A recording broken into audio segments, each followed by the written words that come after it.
Como entender o reino? Segunda parte. Comentário de Mari Persona.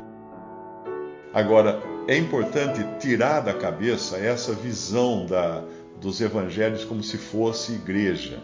Nós aprendemos muitas coisas, ali nós aprendemos a palavra de Deus, é a palavra de Deus, nós temos os ensinamentos do Senhor Jesus Cristo, mas nós temos que ser sábios para saber fazer aquilo que fala Timóteo, né? Dividindo bem a palavra da verdade. Dividindo bem a palavra da verdade. O que significa lá em Timóteo? É como você fazer uma dissecação de um corpo. Eu, no meu tempo de estudante, de colegial, nós tínhamos aula de ciências. E hoje acho que nem pode mais fazer isso, né? Coitado do sapo. Porque aí a gente trazia um sapo para a escola, pregava o sapo de barriga para cima, assim, aprendia as mãos e os pés dele, e aí botava um algodão cheio de éter no nariz do sapo, o sapo dormia, né? Era o anestésico. E aí com um bisturi cortava o peito do sapo, abria assim a pele do peito do sapo. Tem gente que vai vomitar agora só de escutar essas coisas, né? Mas era para dissecar, para aprender. Então a gente abria, aí você ouvia todos os órgãos do sapo. Então o coração, os pulmões, o estômago, o fígado, os rins, estava tudo ali, bonitinho. O coração ficava batendo, porque o sapo só estava dormindo, né? Quer dizer, a gente acha que estava dormindo, a gente não sentia nada, mas o sapo não sei o que estava sentindo. Então ficava o coração batendo. E para fazer a maldade completa, né, o que a gente fazia? Colocava uma vitrola, para os mais novos, vitrola era um negócio que eu tocava disco. Disco era um negócio que existia antes da fita cassete, antes do CD, era uma bolacha preta assim, que punha num prato que ficava virando e punha uma agulha. Eu estou falando isso só para brincar com os mais jovens. Claro que todo mundo sabe o que é uma vitrola, né? Um disco. Então, você não sabe não o que é. Só falta, né? Então a gente colocava em cima dessa vitrola, colocava na velocidade mais lenta, ela virando. Aí a gente pegava uma lata, geralmente era lata de leite ninho, ou lata de Neston, que era maior, tal. Pegava essa lata, punha em cima de uma vela e deixava ela preta de fuligem.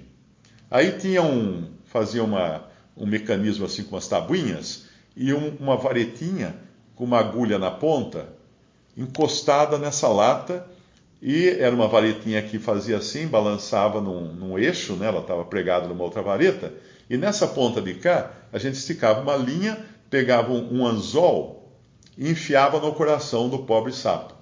Então o que acontecia?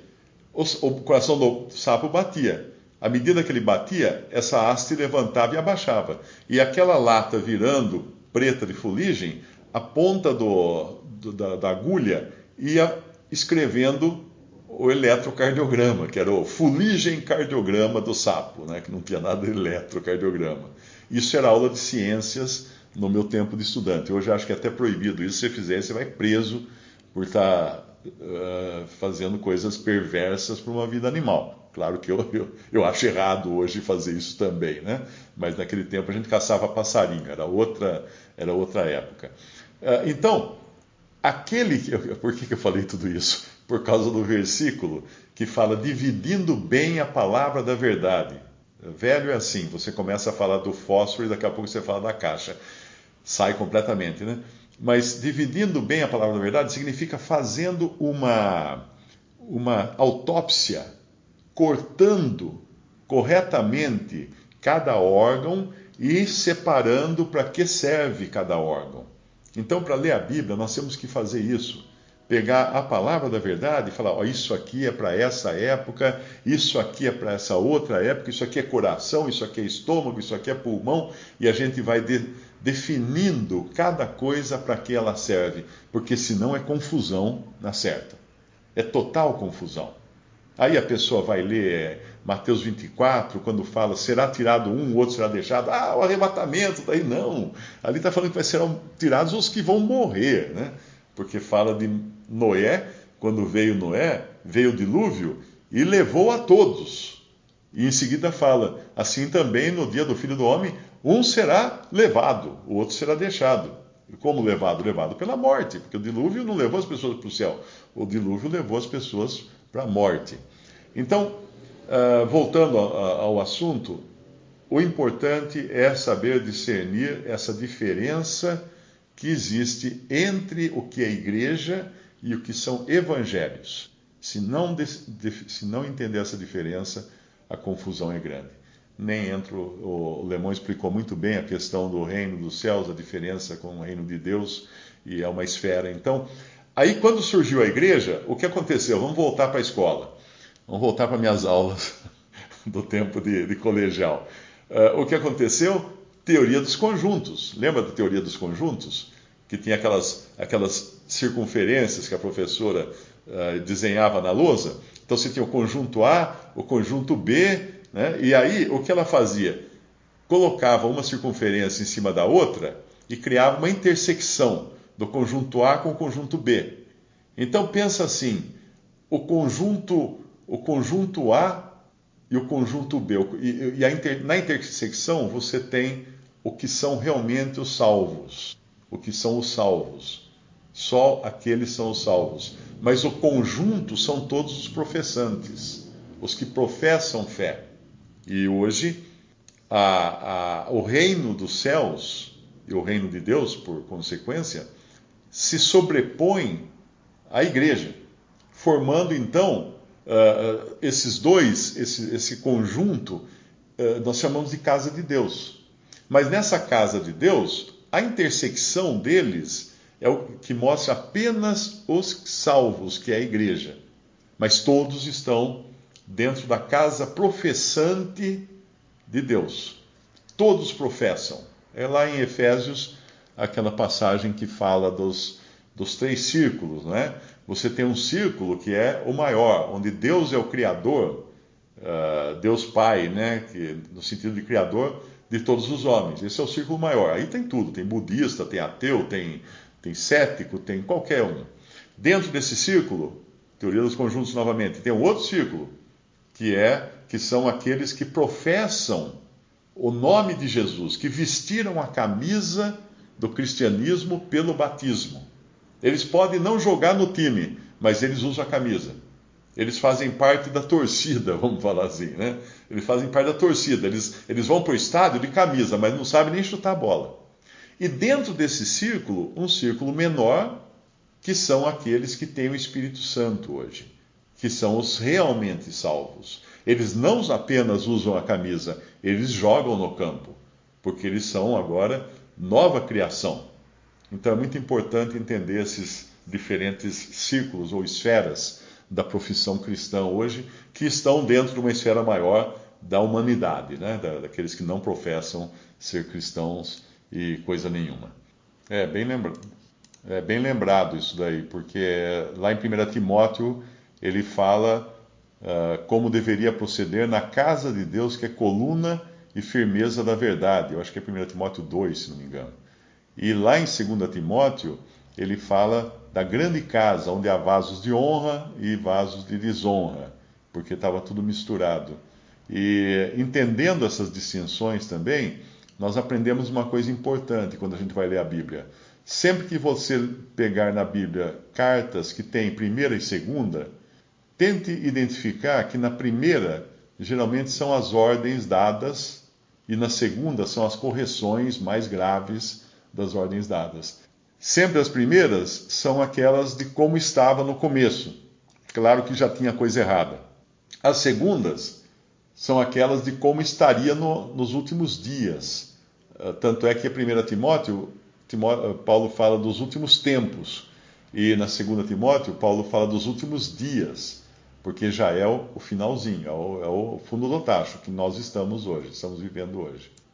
Tem alguém que perguntou alguma coisa aqui. Por que o Senhor diz que dentre os nascidos de mulher, ninguém é maior que João Batista, e até o menor no reino dos céus é maior que ele? Porque João Batista não era, não estava no reino, no sentido, ele não estaria no reino. Ele fazia parte dos profetas do Antigo Testamento. Mas no reino, todos iriam profetizar. Quando a gente lê lá aquela profecia de Joel, que é para quando seria estabelecido o reino, da qual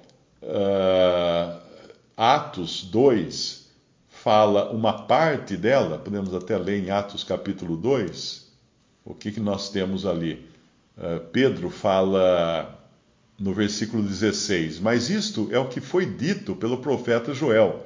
E nos últimos dias acontecerá, diz Deus, que do meu espírito derramarei sobre toda a carne, e os vossos filhos e as vossas filhas profetizarão, e os vossos jovens terão visões, e os vossos velhos sonharão sonhos. E também do meu espírito derramarei sobre os meus servos e minhas servas naqueles dias, e profetizarão. E farei aparecer prodígios em cima no céu e sinais embaixo na terra, sangue, fogo, vapor de fumaça, o sol se converterá em trevas e a lua em sangue, antes de chegar o grande e glorioso dia do Senhor. E acontecerá que todo aquele que invocar o nome do Senhor será salvo. Essa profecia não se cumpriu ainda. Na verdade, Pedro estava usando dela para mostrar a maneira que Deus agia, então que não era de surpreender que aqueles primeiros 120 cristãos estariam falando em diferentes idiomas e todos estavam ouvindo, cada um no seu próprio idioma. Porque não teve ali nenhum prodígio em cima no céu e sinais embaixo na terra, sangue, fogo, vapor de fumaça, nada. Mas isso é o caráter do que virá no estabelecimento do reino, e João não vai participar disso, João Batista não vai participar disso. João Batista estaria, entre os profetas do Antigo Testamento, ele faria parte daqueles profetas do Antigo Testamento, mas não dessa nova ordem de coisas que o Senhor tinha vindo estabelecer na terra, mas que ele seria rejeitado, seria expulso, e esse reino não seria estabelecido na terra. Ele ficaria postergado, ele continuaria na terra em mistério, ou seja, não estabelecido, e seria postergado para a vinda dele quando ele viesse limpar, dar um rapa nas nações, para estabelecer então o seu reino. Por isso que o João Batista pertence a uma antiga ordem de coisas. Em Mateus 24 fala do princípio das dores, da grande tribulação e da vinda do Filho do Homem. Neste caso, o arrebatamento já terá acontecido, certo? Sendo assim, você não entendeu o versículo 34. Então, Mateus 24, versículo 34. Sim, na realidade, o comecinho desse capítulo fala das coisas que estavam acontecendo naquele momento lá. O Senhor falou, em verdade vos digo que não ficará aqui pedra sobre pedra que não seja derribada. E aconteceu realmente isso, quando o Império Romano foi lá e derrubou todo o templo, e derrubou de tal maneira o templo, isso é dado histórico, que o templo era de pedras, as pedras eram revestidas de madeira, as paredes, o teto era de madeira, porque não dava para fazer de pedra o teto era de madeira. Mas tudo por dentro era revestido de folhas de ouro, a madeira revestida de folha de ouro. E quando os romanos foram destruir o templo, os soldados fizeram algo que o governador deles, o capitão deles, o comandante deles, Tito, não queria que fizesse, que foi pôr fogo no templo. Mas eles não perceberam que eles estavam pondo fogo num templo que era todo de madeira, porém revestido de ouro. Então o ouro, no incêndio, o ouro se derreteu, a madeira queimou, virou cinza, o ouro derreteu, as paredes não caíram com o incêndio, mas o ouro derreteu e escorreu pelas paredes e foi se infiltrando nas fissuras das paredes e também entre as pedras do piso. Então o que os romanos fizeram depois disso? Eles demoliram o templo inteiro, pedra por pedra, para raspar cada pedra para recolher o ouro. Por isso que o Senhor falou, não ficará pedra sobre pedra. Porque geralmente se caísse tudo, ficava um montão de pedra, Ficava pelo menos marcado, aqui que era o templo. Ficavam ruínas, mas não deixaram ruínas. Eles limparam, rasparam as pedras do templo para recolher o ouro. Então se cumpriu essa profecia já no ano 70 depois de Cristo.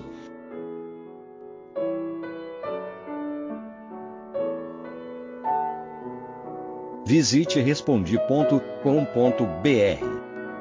Visite também 3minutos.net.